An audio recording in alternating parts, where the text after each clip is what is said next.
Hello students, कैसे हैं आप सभी लोग। आशा करती हूँ आप सब लोग बहुत ही अच्छे होंगे। आपका जो एग्ज़ाम प्रिपरेशन है वो बहुत ही अच्छे से चल रहा होगा। आप लोगों को पता है कि हर एक यूनिट से जो मोस्ट रिपीटेड टॉपिक्स का जो लिस्ट है उसमें से मैं हर रोज़ एक टॉपिक करवा रही हूँ। एंड आज हम लोग unit 5 resource management and consumer issues के जो टॉप 3 जो टॉपिक है, नंबर 3 टॉपिक आज हम लोग डिस्कस करेंगे, that is classes of change. ये चैनल जो है ये UGC net, home science and paper one दोनों के लिए डेडिकेटेड है। ये चैनल दूसरे लोगों के साथ शेयर कीजिए, चैनल को लाइक कीजिए, सब्सक्राइब कीजिए। एंड जो भी स्टूडेंट्स, आपके दोस्त या रिश्तेदार जो भी यूजीसी नेट का प्रिपरेशन कर रहे हो और उनको अच्छे से अच्छा कंटेंट चाहिए विदाउट एनी बकवास, वो मेरे चैनल को ज़रूर से देख सकते हो। हर एक टॉपिक का जो पीडीएफ है वो आपको मेरे टेलीग्राम चैनल पर उपलब्ध होगा। मेरे टेलीग्राम चैनल का नाम है DS group of education home science. इस टेलीग्राम चैनल पर आपको previous year question, concept and job notifications भी मिल गए। स्टूडेंट्स, आज हम लोग स्टार्ट करेंगे classes of change. The concept of classes of change was stated by Dr. Marvin Mundell at Purdue University in the year 1940. These changes are known as Mundell classes of change. यानी ये जो classes of change या परिवर्तन के जो वर्ग है जो हम लोग पढ़ रहे हैं, ये क्लासेस ऑफ चेंज, इसको फर्स्ट किसने स्टेट किया था या फर्स्ट किसने इसका जो अवधारणा है किसने दिया था? डॉक्टर मार्विन मुंडल ने। वो कहाँ के थे? वो पर्ड्यू यूनिवर्सिटी से। कौन से साल में? 1940 में। एंड ये जो क्लासेस ऑफ चेंज है इसको हम क्या कहते हैं? मुंडल्स क्लासेस ऑफ चेंज। ये टॉपिक बहुत ही इंपॉर्टेंट टॉपिक है। UGC net JRF home science paper 2 में हर साल इससे क्वेश्चन बनते हैं। Mundal has classified this changes into following types. Mundal ने इन ये जो परिवर्तन है, इन परिवर्तन को 5 श्रेणी में डिवाइड किया था। क्या क्या था? Changes in body position and motion, शरीर की स्थिति और गति में परिवर्तन। कार्य व्यवस्था और उपकरण में परिवर्तन। उत्पादन क्रम में परिवर्तन। Change in finished product, change in raw material. यानी डॉक्टर मार्विन मुंडल ने जो क्लासेस ऑफ चेंज दिया था, उस चेंज में फर्स्ट चेंज क्या था? जो शरीर की स्थिति है, यानी जो बॉडी पोजीशन है एंड जो गति है, जो मोशन है, उसको चेंज करना चाहिए। सेकंड क्या था?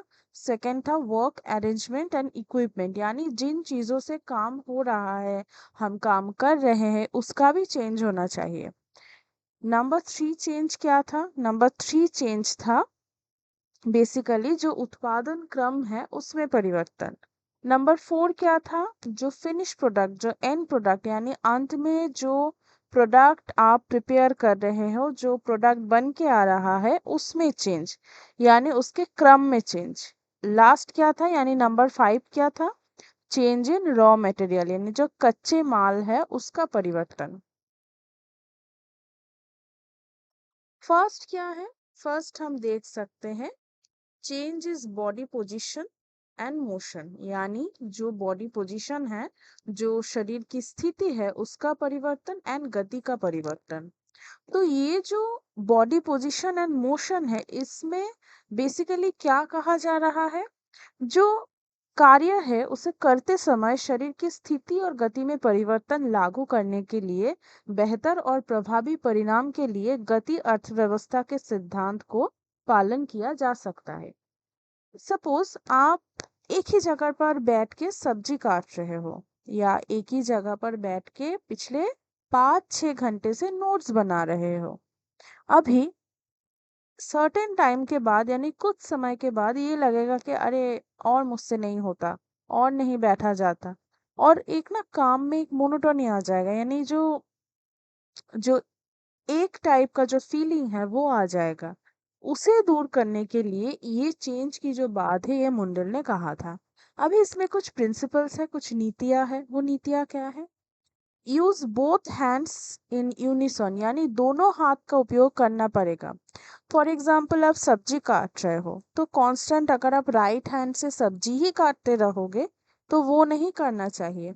आप जो बायां हाथ है उससे थोड़ा सब्जी ले लो, उसको थोड़ा घुमा लो कुछ समय के बाद, या राइट हैंड से जब सब्जी काट रहे हो थोड़ी देर के लिए उसको रेस्ट दे दो, है ना। तो दोनों हाथ को एक समान जो रिदम है उस रिदम के साथ साथ आपको रेस्ट देना है, फिर उससे काम भी करना है। तो दोनों हाथों का जो है उसका यूज करना है। इफेक्टिव रूटिंग, यानी जो रूटिंग है, जो दोनों हाथ का जो कार्य है वो एक रिदम में होना चाहिए। Use of rhythmic motions of hand, यानी ऐसा नहीं कि एक हाथ से आप सब्जी काट रहे हो तो काट ही रहे हो, या एक हाथ से आप कुछ दूसरा पानी भर रहे हो तो पानी ही भर रहे हो, नहीं। ऐसा नहीं होना है, दोनों ही हाथ को आपको रिदमेटिकली काम करवाना है। Use smaller movements of hand then large hand और आर्म मोशन, ऐसा नहीं कि आप 2 लीटर पानी का जो बाल्टी है उसको लेकर आप पूरा 1 किलोमीटर तक पैदल जाओ, नहीं, ऐसा नहीं करना है। अगर आप ऐसा जाना भी चाह रहे हो तो क्या करोगे आप 100 मीटर जाकर थोड़ा ठहर जाओ, फिर कुछ देर जाओ, फिर कुछ दूर जाओ, यानी कुछ दूर जाते जाते आपको थोड़ा सा रेस्ट लेना पड़ेगा। फॉर एग्जाम्पल अगर कोई भी एक बॉडी पार्ट्स कॉन्स्टेंटली काम में इन्वॉल्व है तो क्या होगा? वो जो काम है वो ठीक से नहीं होगा, क्योंकि आप आपके जो बॉडी पार्ट्स हो उसको थोड़ा सा रेस्ट देना भी आपको जरूरत है। फिर क्या है? Follow body mechanics while working, यानी हर एक बॉडी पार्ट्स का जो रिदमेटिकली जो मोशन है उसको आपको फॉलो करना चाहिए। और क्या है? Improve skill in any work to be carried out, यानी देखिए, कपड़े को फोल्ड करना भी एक स्किल है ना। हर कोई कपड़े को अच्छे से फोल्ड नहीं कर सकता है। साड़ी को फोल्ड करना, कोई शर्ट को फोल्ड करना, या किसी चीज को पोंछना, एवरीथिंग नीड अ स्किल। तो अगर आप में वो स्किल नहीं है तो उस काम को आप ठीक से नहीं कर पाओगे। तो हर काम को ठीक से करने के लिए आपको स्किलफुल होना होगा। तो उसमें भी जो हैंड वर्क्स होंगे वो हैंड वर्क्स एक रिदम में फॉलो होंगे। तो इसीलिए जो है ये जो प्रिंसिपल्स है ये बहुत ही इंपॉर्टेंट है। सेकंड क्या है? सेकंड अगर हम देखें, changes in work arrangement and equipments, यानी आप ये जो दोनों फिगर्स है आप फिगर्स में देख सकते हो कि ये वाला जो फिगर है यहाँ पे क्या है? हॉराइजॉन्टल प्लेन और सिटिंग पोस्चर, यानी हाथ को एक तरफ से दूसरी तरफ बोलो काम कर रहे हैं। दूसरा क्या है? वर्टिकल प्लेन और स्टैंडिंग पोस्चर, यानी खड़े होकर काम करना। ये जो वर्किंग जोन है ये कंफर्टेबल वर्किंग जोन है। अगर आप ये वाला देखो तो खड़े होके जो है वो बर्तन को अरेंज कर रहे हैं, और यहाँ पे भी बर्तन को अरेंज किया जा रहा है, पर क्या हो रहा है? एक जो स्टेयर्स के अकॉर्डिंग वो अरेंजमेंट हो रहा है। तो ये क्या होगा? यहाँ पे हाथ का ज्यादा यूज होगा, कमर में दर्द हो सकता है, पर यहाँ पे ये जो नंबर 1 मैंने मार्क किया है यहाँ पर वो चीज नहीं होगा।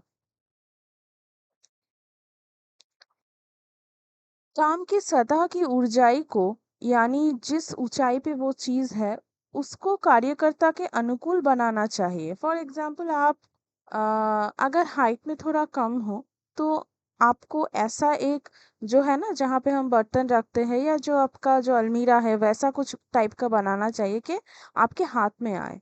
फॉर एग्जाम्पल अगर आप कोई चीज रखने जाओ, अगर आपका जो अलमीरा है और आपका जो वार्डरोब है अगर वो बहुत ऊंचा हो तो आपको रखने में दिक्कत होगा। तो इसीलिए काम की सतह की जो ऊंचाई है उसको कार्यकर्ता के अनुकूल बनाना जाना चाहिए। रसोई और अन्य जगह पर भंडारण में क्षेत्रों में अक्सर घर के काम को बेहतर ढंग से आगे बढ़ाने को मदद करने के लिए पुनर्गठित किया जा सकता है। ठीक है, यानी अगर पहले टाइम आपने वो घर जब बनाया है तो आप देख रहे हैं कि नहीं वो ऐसा होना चाहिए, कि बट आप आफ्टर दैट आप देख रहे हैं कि नहीं, इसे थोड़ा रीअरेंज करना चाहिए। अगर हम रीअरेंज ना करें तो वो ठीक नहीं होगा, तो आप फिर से उसको रीअरेंज भी कर सकते हो। और क्या है, आइटम्स नीडेड ऑफन, यानी जिस चीज़ों को आपको हर वक्त की ज़रूरत है उस चीज़ों को थोड़ा सामने रखना चाहिए, और जिस चीज़ों को उतना ज़रूरत आपको नहीं है उसको थोड़ा दूर रखना चाहिए। Grouping of material required for a particular job helps to save the workers energy. For example हमको पता है जब हमारी मम्मियाँ खाना पकाती है तो एक ही जो है डब्बा टाइप का होता है, ऐसा करके सर्किल टाइप का, उसमें हर एक टाइप का जो स्पाइसेस होता है रखा हुआ होता है। क्यों? क्योंकि हमें पता है कोई भी खाना पकाना हो ये सारे स्पाइसेस ज़रूरत ही ज़रूरत होगी, इसलिए स्पाइसेस का एक अलग से जगह बनाया होता है, वहाँ से थोड़ा थोड़ा करके मम्मियाँ खाने में देती हैं। तो ऐसे अरेंजमेंट होना चाहिए।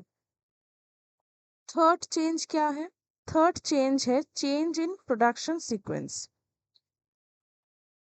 यानी जब कम समय में कई काम करना हो तो कामों को मिलाने का एक साथ करने के बारे में भी सोचना चाहिए। यानी आपके पास टाइम है 1 घंटा, आपको 3-4 काम करना है, तो आप क्या करेंगे? 3-4 कामों में कुछ ऐसा एक कॉमन चीज आप ढूंढेंगे जिससे वो काम इजीली हो सके। काम का सबसे जो अच्छा क्रम या काम करने का आसान तरीका ढूंढना और उसे अमल में लाना दोनों ही चरणों और गतियों का बचाता है। उदाहरण के लिए घर की सफाई में पूरे घर में जो झाड़ू लगाने, धूल झाड़ने और जो फर्श पोंछने की जो हर प्रक्रिया है उसको जारी रखने से औजारों का जो संभलने में लगने वाला जो समय है वो भी बच जाता है। यानी क्या, आप जब झाड़ू लगाते हो, आप जब पोछा लगाते हो, तो उस एक काम से बहुत सारा काम होता है। कैसे? आप जब फर्श पे पोछा लगाओगे आप क्या करोगे, वहां पे अगर कुछ चीजें ऐसे फैलाया हुआ है तो आप उसको एक जगह में अरेंज करके रखोगे, तो क्या हुआ, आपका जो वो चीजों का अरेंजमेंट है वो एक काम हो गया, पोछा लगाना हो गया, झाड़ू लगाना हो गया। तो आपको ये ध्यान में रखना चाहिए कि मेरे पास समय कम है, तो उस समय कम में कैसे मैं चीज़ों को ठीक से अरेंज कर सकूं। नेक्स्ट अगर हम देखें तो नंबर 4 जो चेंज है वो है चेंज इन फिनिश प्रोडक्ट। कार्यकर्ता को अपने मानकों या अपेक्षाओं में कुछ परिवर्तन करना चाहिए, क्योंकि यहाँ पे हम देख सकते हैं कि फिनिश प्रोडक्ट बहुत ही इंपॉर्टेंट चीज है। फिनिश प्रोडक्ट, इसका एक उदाहरण यहाँ पे दिया हुआ है कि यदि बिना किसी आकर्षक सजावट के तैयार उत्पाद को परिवार द्वारा स्वीकार कर लिया जाता है तो इससे कार्य सरल हो जाता है। सपोज आपने फ्राइड राइस बनाया है एंड चिली चिकन बनाया है। अभी हम लोग देखते हैं ना जब रेस्टोरेंट में वो सर्व होता है, या हम टीवी में देखते हैं जब वो सर्व होता है कुकिंग शोज में, कैसे गार्निशिंग करके प्लेटिंग करके सर्व होता है। तो आप अगर सपोज आपके परिवार के लोगों को वो खाने में दे रहे हो तो उन्होंने अगर ये कहा कि अरे थोड़ा सजावट होता तो अच्छा होता, पर नहीं, द फैक्ट इज के घर के लोग ही तो खा रहे हैं। अगर मैं ना सजा के भी दूं, खाना अच्छा हो तो हम खा लेंगे। तो बात यही है कि खाना अच्छा हो तो हम खा लेंगे, उसके लिए सजावट में एक्स्ट्रा टाइम देने का कोई ज़रूरत नहीं है, है ना? तो यही चीज़ इम्पोर्टेंट है कि फिनिश प्रोडक्ट का जो लय है, जो जो टाइम है उसके लिए हम दे रहे हैं, उसको अगर हम कमा दे तो क्या होगा, जो कार्य हम कर रहे हैं वो सरल हो जाएगा। और क्या, नंबर 5 जो है चेंज इन रॉ मटेरियल, यानी परिवर्तन किसी उत्पाद में इस्तेमाल की जाने वाली कच्ची सामग्री को अंतिम उत्पाद में समान रखने में संबंधित है। उदाहरण के लिए हम क्या कर सकते हैं कि जो कपड़े के जो नैपकिन के स्थान पर कागज के नैपकिन का उपयोग करने से सफाई का प्रयासों भी बचत में हो जाता है, यानी जो टाइम है वो बच जाता है। कुछ व्यंजनों के लिए बाजार में उपलब्ध जो रेडी टू यूज, यानी हमें पता है बहुत सारे ऐसे स्पाइसेस हैं जो रेडी टू यूज मिक्स मिलते हैं मार्केट में, जो मस्टर्ड जो पाउडर होता है उसका एक मिलता है, उसको अगर हम गर्म पानी में घुल के खाने में दे दे या कोई भी फिश करी में दे दे तो वो रेडीमेड होता है। उसको मिक्स करने के लिए टाइम नहीं हम दे रहे हैं, वहाँ पे टाइम बच रहा है। तो ये सारे चीज़ों को हमें जब रॉ मटेरियल में हम देखेंगे तो हमें ध्यान रखना चाहिए। अभी क्या है, टेक्निक्स ऑफ वर्क सिंप्लीफिकेशन। ये जो टेक्निक्स है, फॉर्मल टेक्निक भी है, इनफॉर्मल भी है। फॉर्मल में क्या क्या आता है, micro and motion film analysis, cycle graph and stopwatch. और इनफॉर्मल में क्या क्या आता है, process chart, operation chart, pathway chart. ये सारे चीजों को आपको ध्यान में रखना है। यहाँ पे कहा गया है कि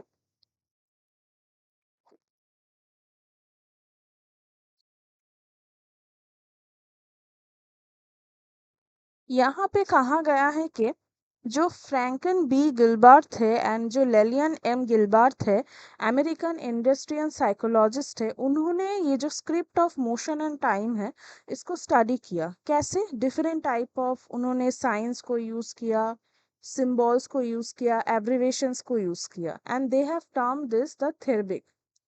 ये टर्मिनोलॉजी बहुत ही इंपॉर्टेंट है, therblig. Okay, it is a reversible of their name Gilbert. यानी ये जो नाम है गिलबर्ट, इसको अगर हम रिवर्स में लिखे तो वो होता है थेरबिक। अभी यहाँ पे पाथवे चार्ट का एक दिया हुआ है कि ये जो है it is more time consuming, but अगर ये वाला हम देखें, this is a kitchen arrangement, ये थोड़ा कम टाइम कंज्यूम कर रहा है। तो जब भी हम कोई भी चीज को तैयार करें तो ये सारी चीजों को हमें ध्यान में रखना चाहिए। अभी कुछ सिंबल्स है, पहले तो एग्जाम में आता था, अभी पता नहीं एनटीए का कुछ भी दे सकता है पिछले बार से। तो ये पीवाईक्यू से मैंने देखा तो आपके लिए मैं ले आई।